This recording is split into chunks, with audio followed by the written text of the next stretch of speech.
Bom, outro tipo de problema que nós vimos são aqueles problemas muitos para muitos, onde a sequência de saída ela tem o mesmo tamanho da sequência de entrada, que também são conhecidos como os problemas de classificação de tokens. Também no Hugging Face é muito simples instanciar um desses modelos pré-treinados para esse tipo de problema. Utilizando o BERT, por exemplo, a gente pode instanciar o BERT Tokenizer, que vai ser o tokenizador, assim como na classificação de sequências, mas para o problema de classificação de tokens, a gente tem essa instância específica que é o BERT for Token Classification.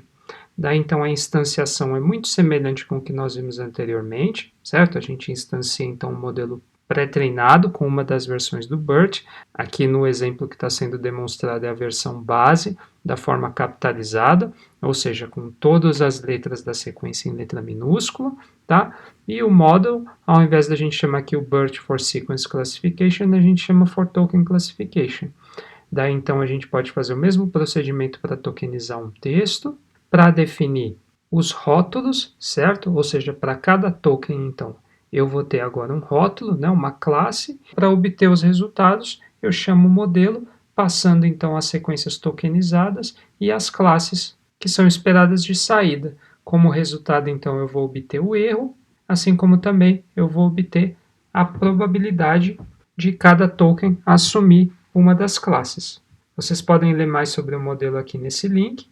E agora eu vou demonstrar para vocês como é que a gente pode utilizar um desses modelos pré-treinados para uma aplicação para o português. Então a gente vai utilizar um modelo de classificação de tokens, novamente o BERT-INBAL, para a tarefa de achar a classe gramatical de cada token de um texto.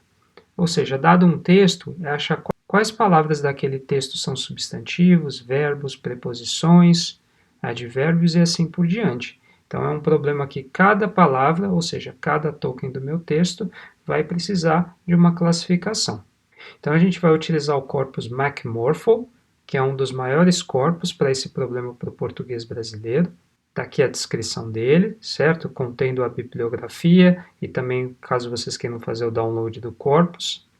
Então aqui eu vou baixá-lo e vou descomprimi-lo. Eu então vou ler a parte de treino e parte de desenvolvimento desse corpus, certo? Vou aqui então pré-processá-lo, certo? Obtendo a versão tokenizada do meu texto, assim como as classes para cada token de cada texto. E eu também vou gerar aqui um tag to ID e um ID to tag, que são os mappings, né, para converter uma tag num índice, certo? Assim como pegar um índice da classe e converter numa tag, numa string. Estou fazendo isso da conversão de uma tag, que é uma string, para um índice, porque, como nós vimos, as redes neurais elas lidam com dados contínuos. Então, a gente precisa de uma representação numérica. Vou rodar aqui para vocês verem um exemplo de como seria um texto e a classificação dos seus tokens, certo? Então aqui a gente tem um texto ainda em dezembro de 1990, foi editada a famosa 289, assim por diante, né? Então a primeira palavra é um advérbio, a segunda uma preposição, a terceira um substantivo, né? Dezembro é um substantivo, de é uma preposição e assim por diante. Então para cada token a gente tem uma tag. Só que qual que é um dos problemas de utilizar um modelo pré-treinado? Como a gente viu, esses modelos pré-treinados, eles utilizam tokenizadores de subpalavras.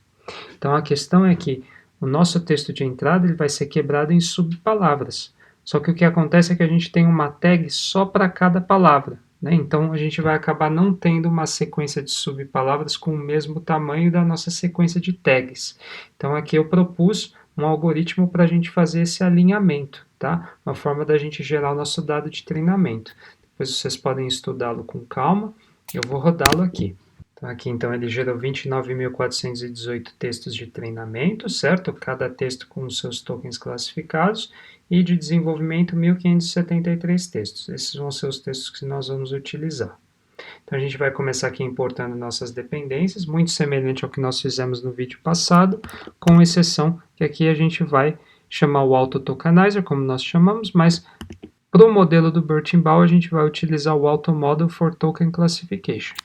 Então aqui eu importo as dependências, defino os parâmetros, certo? Então aqui o número de classes vai ser o número de tags que eu tenho. Vou rodar aqui por uma época só para mostrar para vocês. Vou utilizar um batch size de 16. taxa de aprendizado sempre bem baixa para esses modelos pré-treinados, tá? Sequências com no máximo de tamanho de 180 e salvar sempre os melhores modelos nessa pasta model. Então tá aqui, inicializei, separo então os dados em batches, como nós fizemos, e aí vou inicializar o tokenizador, o modelo, a função de erro e o otimizador. No caso, a gente não precisa de uma função de erro aqui, que a gente viu que o modelo ele já vai retornar para a gente o erro quando a gente passa as classes para cada token, né, as classes Gold Standard. Então aqui vou inicializar, tenho aqui meu modelo de avaliação, muito semelhante anteriormente, certo? Então itero cada batch do meu conjunto de teste, pego aqui os textos de entrada, aí também aqui eu vou pré-processar os labels, né, as tags para cada token dos meus textos aqui tokenizados, daí então eu vou obter as tags pelo meu modelo, certo? Vou salvar aqui no pred labels. Daí, então eu faço um pré-processamento aqui para eu obter então a sequência de tags reais, aquelas que são esperadas, para sequência de tags que foram preditas. E aqui eu utilizo o modelo F1 Score e o de acurácia para medir a medida F e a acurácia do modelo. Tá? Daí, então eu posso inicializar o treinamento, que para cada época então eu vou iterar cada lote, pego aqui os textos que eu vou passar para o modelo, pré-processo aqui as tags para cada token desse texto. Aqui então eu faço um passo que basicamente é fazer o padding nas sequências, né? Que lembrando que a gente precisa ter, num batch, todas as sequências têm que ter o mesmo tamanho. Então se eu tiver uma sequência de tags com um tamanho menor que outra sequência de tags que está nesse lote, eu preciso fazer com que elas se equiparem, colocando um símbolo, né, um pad, um símbolo nulo, para aquelas sequências menores, até que elas tenham o mesmo tamanho que as sequências maiores do lote. Aqui então eu faço o processo de classificação, o erro ele já vem automaticamente pelo modelo, né, nesse atributo loss, daí eu propago esse erro na rede neural e otimizo os pesos. Tá? Ao final de cada época, então, eu faço a avaliação. Se o resultado F1, depois dessa época, for maior que o máximo que já nós obtivemos, eu chamo aqui esse método save pretrained do modo para salvar, certo? O melhor modelo, e atualizo aqui qual foi o F-score máximo que nós obtivemos até então. Caso os resultados não tenham sido os melhores, a gente incrementa essa medida repeat. Se a medida repeat for igual ao early stopping, a gente vai parar o processamento. Aqui não vai ser o caso porque a gente só vai treinar o modelo por uma época. Então vamos começar. Tá lá, a gente vê que aqui o erro é muito maior do que a tarefa de classificação de sequência, mas ele vem baixando.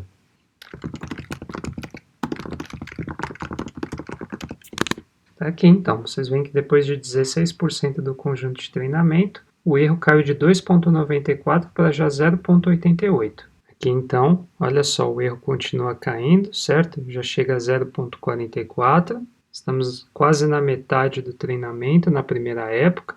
Então está aqui de 2,94, certo? Que foi do início, o erro já se encontra em 0,26 e continua caindo. Estamos quase chegando no final do processamento do conjunto de treinamento na primeira época. Vai lá, então o erro chegou a 0,24. Então aqui vejam só, foi executado a avaliação no conjunto de desenvolvimento. Vejam só, obteve-se um F-score de 0,98, né, e uma acurácia de 0,98, ou seja, bem alto, né, só 2% de erro nessa tarefa. E vejam só, isso foi feito depois de somente uma época. Então essa é uma das vantagens dos modelos pré-treinados. Se nós estivéssemos utilizando aqui um modelo neural com os pesos inicializados do zero, provavelmente a gente teria que treinar o modelo por muitas épocas nesse conjunto de treinamento e talvez nem assim a gente conseguiria um resultado tão alto quanto foi obtido somente expondo o conjunto de treinamento, ou seja, poucos dados rotulados para o modelo pré-treinado apenas uma vez.